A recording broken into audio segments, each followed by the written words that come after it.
Something quietly happened in the United States this week. No headlines, no mainstream panic, not even a proper debate. But if you understand what it means, you realize Bitcoin just stepped into a part of the financial system worth over $140 trillion.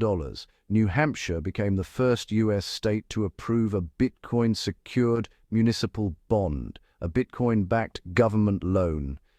And yes, it's far bigger than just another adoption story. Before we dive in, if you prefer clarity over chaos and you want the signal without the noise, hit subscribe and join the sharp side. Now let's break this down.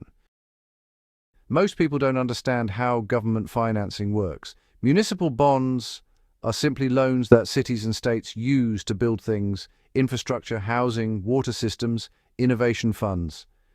New Hampshire has now approved a special version of such a bond, a conduit bond, meaning the state issues it but doesn't put taxpayer money at risk. Here's the structure. The Business Finance Authority, or BFA, creates the bond framework. A company wants a loan, up to $100 million. That company must over-collateralize the loan with Bitcoin. The collateral is held by BitGo. If the Bitcoin value drops to only 130% of the loan, the Bitcoin gets liquidated automatically to protect lenders. So the state offers the financial infrastructure, the borrower provides the Bitcoin, and BitGo ensures custody and liquidation discipline. No taxpayer funds, no risk to the state. But the innovation belongs to New Hampshire. The result: for the first time in history, a US government entity issues a public bond that is fully secured by Bitcoin. This is not symbolic, this is structural. Bitcoin is volatile, yes, but it has two properties that make it perfect collateral. It's liquid in every market, at every hour. It's transferable instantly across the globe. Try doing that with real estate or gold or corporate shares. Bitcoin beats all of them in pure collateral efficiency. Over-collateralization handles the volatility. Automatic liquidation removes human error. Professional custody removes operational risk. This is why banks have begun paying attention. Slowly, quietly, but consistently. And this leads us to the next point. New Hampshire isn't alone. There is a broader pattern emerging. JPMorgan is exploring Bitcoin as collateral for loans. They already accept Bitcoin ETF shares through their collateral management system. The FHFA instructed Fannie Mae and Freddie Mac to analyze how digital assets could be part of credit risk assessment. Several US states have discussed Bitcoin reserves for fiscal stability, and on a national level, the idea of BitBonds has been floated. Government bonds that allocate a portion of their capital into Bitcoin to enhance returns. In other words, Bitcoin is slowly being treated not as a speculative asset, but as high-quality collateral in the American credit system. This shift is enormous because collateral is the foundation of all lending, and lending is the foundation of the entire economy. Once an asset becomes accepted collateral, it becomes part of the financial bloodstream. Gold took thousands of years. Bitcoin might need a decade. Let's zoom out for a moment. Why would a government or institution want Bitcoin as collateral? Well, there are three key reasons. First, it provides liquidity without the need to sell. Borrowers can unlock capital while still keeping their Bitcoin exposure. This way they avoid capital gains tax and maintain that long-term upside potential. Second, it's politically neutral. Bitcoin doesn't belong to any country, so there's no geopolitical counterparty risk whatsoever.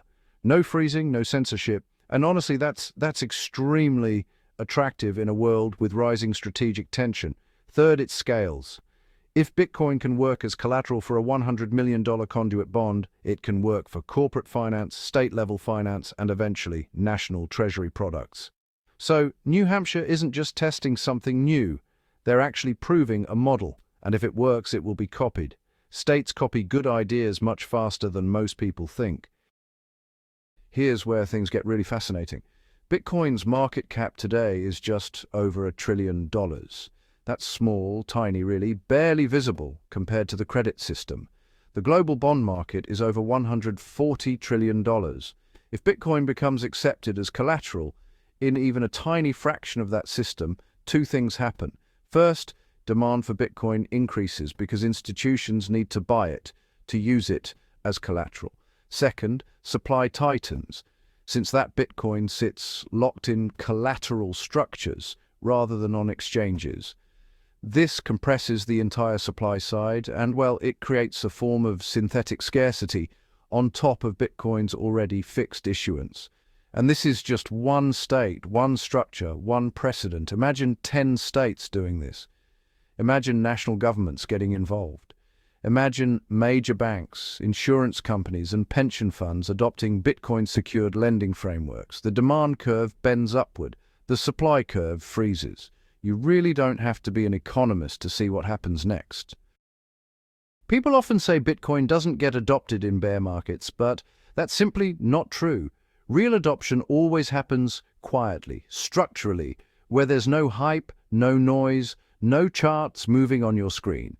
Bitcoin is becoming part of the global financial architecture, not because of speculation, but because it genuinely solves problems in collateral management. New Hampshire didn't do this just to be pro-crypto. They did it because it makes financial sense. That's the real signal. We talk a lot about ETFs, price cycles, halving models, and bull markets. But honestly, the real transformation of Bitcoin isn't happening on Twitter. It's happening in the infrastructure that governments and institutions rely on to run their economies. A Bitcoin-secured bond isn't just a new product. It's a test balloon for an entirely new class of financial instruments. And if this works, the door opens for everything that comes next. Treasury-level BitBonds, state reserves, Bitcoin-backed refinancing programs, institutional collateral markets. It's still early, but the direction is clear. If you prefer clarity over chaos, follow this channel. I'll keep you ahead of the curve, without the noise, without the hype, just the signal. See you in the next one.